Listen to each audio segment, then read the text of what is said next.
Hello, hello, hello. Can everybody find a seat, please? We'll get this thing going.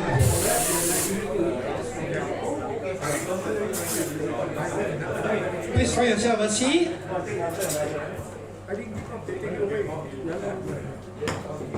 Right, welcome to our first launch of this book. Kheng Soon, are you ready?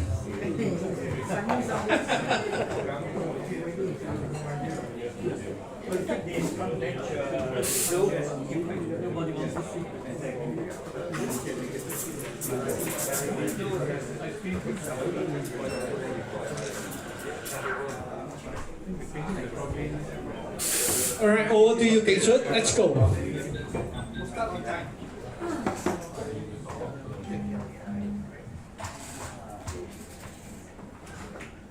Well, welcome, ladies and gentlemen. The book is unusual, not a normal book, and of course, therefore, this book launch is also not normal.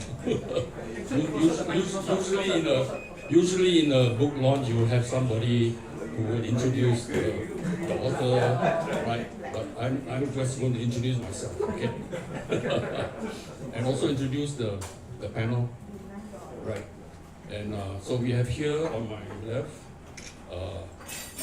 right? So he's leftist, Yeoh Keong, who is an economist, who used to be chief economist in GIC, so he knows a lot about where our reserves have gone. Then you have Kien, who is an architect, a historian, and a conservation architect who knows a lot about the architecture in Southeast Asia. There's you, a kind of social activist, I'm not very sure. But he represents, I chose him because he represents a new generation of young people who are entrepreneurial. They're looking at new possibilities and so on. And of course, all the new possibilities are outside of Singapore.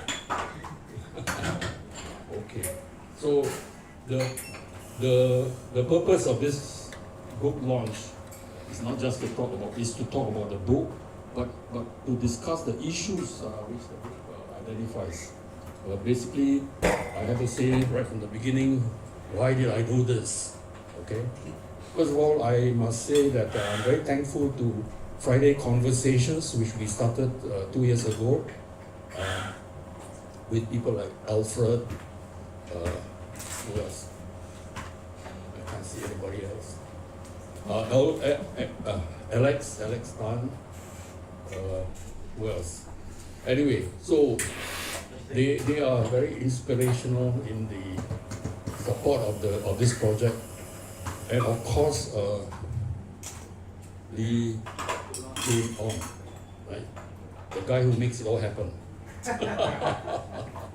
Yeah. So the book will be sold at $30. The idea is that you will pay for the printing costs because it's all color, right? So the printing cost is usually extra high. And with the help of Mr. Fong Ho Fang, who is a publisher and who did this actually out of the bottom of his heart. Okay. So why did I do this? I'm terribly concerned about the future of Singapore.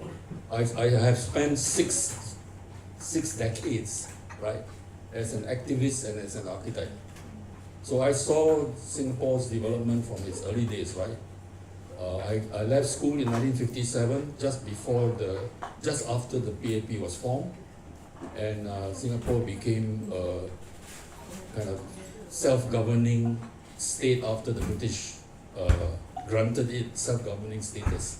1959, PAP became the political party in power. So I've seen the whole thing, right? And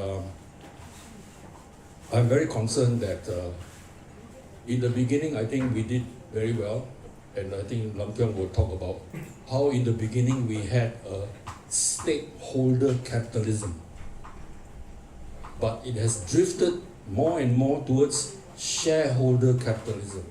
Okay, the difference is that shareholder capitalism rewards the shareholder only, And the government is the biggest shareholder because it owns 80% of all the land in Singapore. So every time you buy an HDB flat, you are actually putting money into the state coffers. Okay?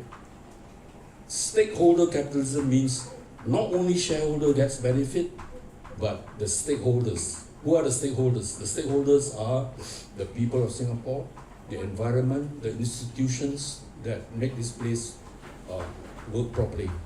So the stakeholder capitalism, the crisis of stakeholder capitalism came about in the event, rather recent event, where NTUC Income was going to be sold to a big shareholder capitalist group, Allianz or whatever. And I think, fortunately, because of a lot of reaction from the public as well as from the people within the ruling class, there were second thoughts, and that whole thing was scuttled. So this is the crisis in the situation. It's symptomatic of a crisis. So the future of Singapore is going to be a big question. Right now we have Trump coming into power. It's now going into kind of America as number one. The Make America Great Again.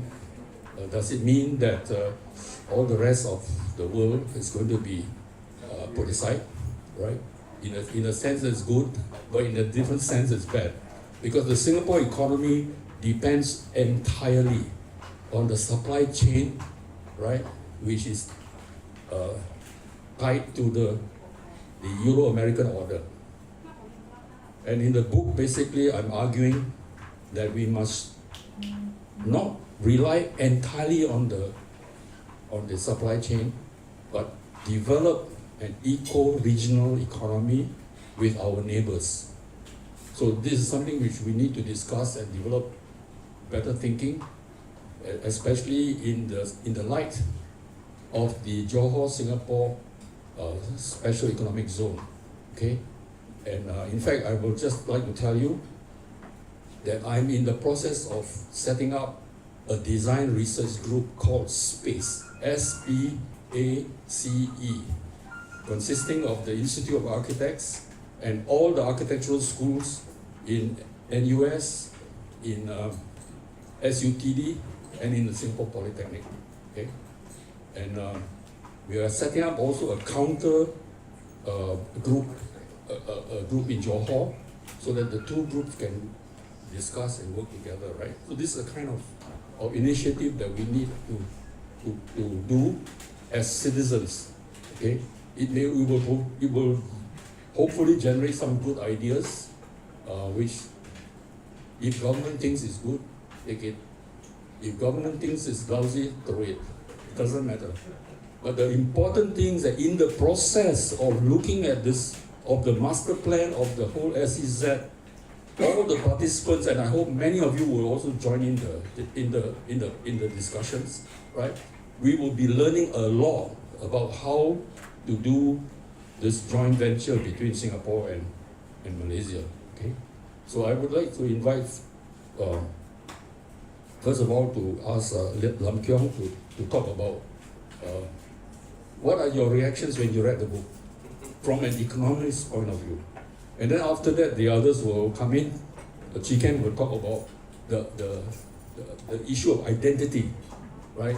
We have lost our identity because we became a global city, and so all our young people all look west.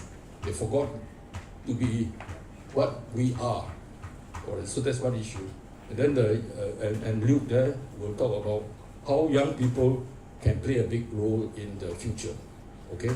And then after that, I will open it to the house, and let's have a lot of fun asking a lot of questions. Thank you very much. Yours.